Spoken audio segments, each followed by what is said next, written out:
Assalamualaikum teman-teman. Hari ini Ayah Jaja ingin memperkenalkan profesinya.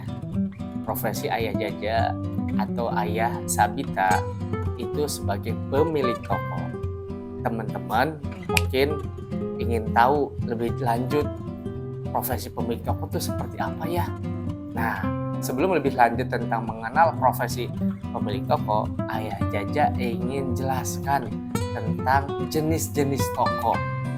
Jenis-jenis toko tuh ada seperti apa? Teman-teman kan banyak lihat tuh di pasaran, di sekitar rumah teman-teman. Ada Alfamart, Indomart, ada Jogja, ada Borma, ada Informa, SHD dan sebagainya. Itu tipe-tipe toko seperti apa? Nanti Ayah Jaja jelaskan ya. Teman-teman, seperti dijelaskan oleh Ayah Jaja tadi terkait tipe toko. Pada dasarnya tipe toko itu kita klasifikasi ada dua. Yang pertama tipe toko grosir. Tipe toko grosir itu toko yang menjual volume besar terhadap konsumen. Seperti apa tuh? Misal toko Indogrosir, toko Lotte Wholesaler, atau toko grosir-grosir lokal yang ada di sekitar rumah teman-teman. Yang kedua adalah toko retail atau toko yang menjual eceran. Toko retail pun macam jenisnya. Ada toko retail groceries, ada toko retail furniture, ada toko retail aksesoris, ada toko retail sayuran, dan lain sebagainya. Contoh toko retail groceries ada Alfamart, ada Indomart, ada Yomart, Borma, Jogja, dan sejenis. Ada toko retail furniture seperti Informa atau yang perkakas dan hardware. Ada toko retail sayuran seperti siapa? Nah itu seperti itu sama. Seperti yang Ayah Jaja kelola hari ini. Toko retail fashion banyak. Ada Metro, ada Sentro, ada Matahari, ada Ramayana, ada Ria Busana, Ananda, dan lain sebagainya. Itulah jenis-jenis tipe toko. Nah, teman-teman kan sudah paham, sudah dijelaskan oleh Ayah Jaja terkait jenis-jenis tipe toko. Yang tadi disebutkan ada dua, ada grosir, ada retail. Nah, pertanyaannya Ayah Jaja profesinya sebagai pemilik toko yang mana? Nah, ternyata Ayah Jaja pemilik toko satu groceries yang jual sembako kayak Alfamart, Indomart itu. Yang kedua, pemilik toko retail fashion, pakaian seperti Serba Jogja atau Ramayana atau Ria Busana, dan pemilik toko sayur mayur. Nah, ini pemilik toko sayur mayur ini belum ada sih yang modern seperti yang dimiliki oleh Ayah Jaja. Nah, di mana saja sih usaha Ayah Jaja berada? Nah, toko Ayah Jaja tersebar ada di 3 kabupaten kota. Yang pertama ada di Kota Banjar, di ujung Jawa Barat. Yang kedua ada di Kabupaten Ciamis. Yang ketiga ada di Kota Bandung. Kalau di Kota Bandung hanya ada toko sayur mayurnya. Kalau di Ciamis ada toko pakaiannya atau fashionnya. Kalau di Banjar ada groceries, ada pakaian, dan ada sayur. Teman-teman mungkin bertanya, apa sih aktivitas harian pemilik toko ya?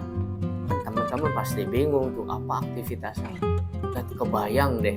Nah, Ayah Jaja ingin sampaikan beberapa aktivitas harian pemilik toko.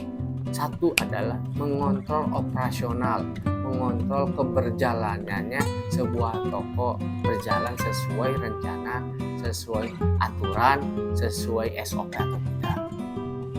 Yang kedua adalah mengontrol dan merencanakan keuangan, karena ini hal yang fundamental, ini hal yang utama ketika operasional kita kontrol, namun keuangan kita tidak kontrol, bahaya bisa terjadi kebangkrutan.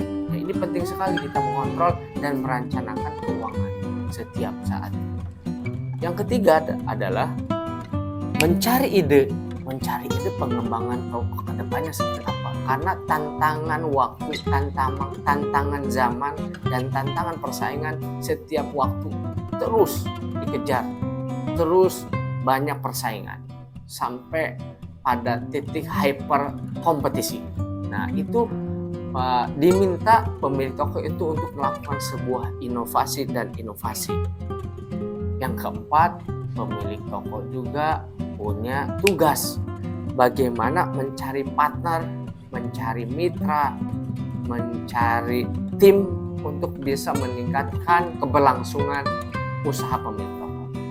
Teman-teman mungkin bertanya, mengapa ya Ayah Jaja mengambil profesi sebagai pemilik toko groceries, pemilik toko sayur mayur maupun fashion? Nah, Ayah Jaja ingin jelaskan mengapa atau dasarnya atau latar belakang kenapa sih Ayah Jaja ngambil peran itu.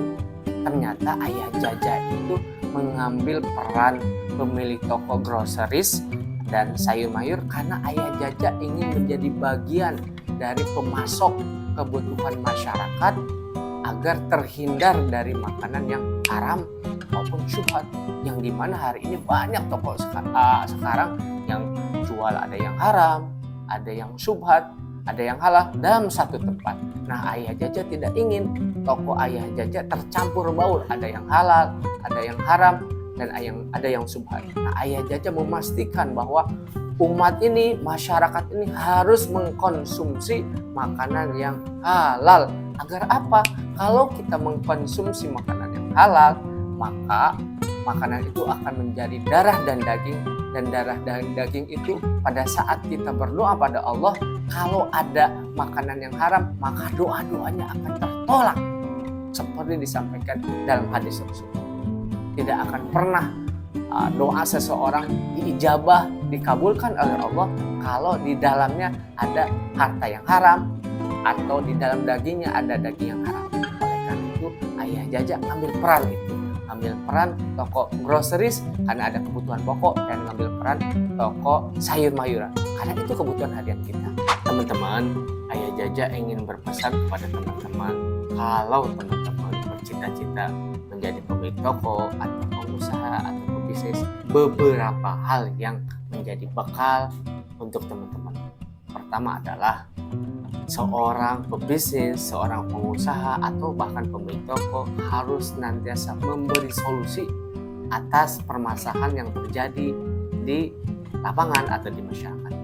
Itu yang pertama, harus menjadi solusi. Harus kita memberikan solusi terhadap permasalahan. Yang kedua adalah jangan lupa beriman dan bertakwa.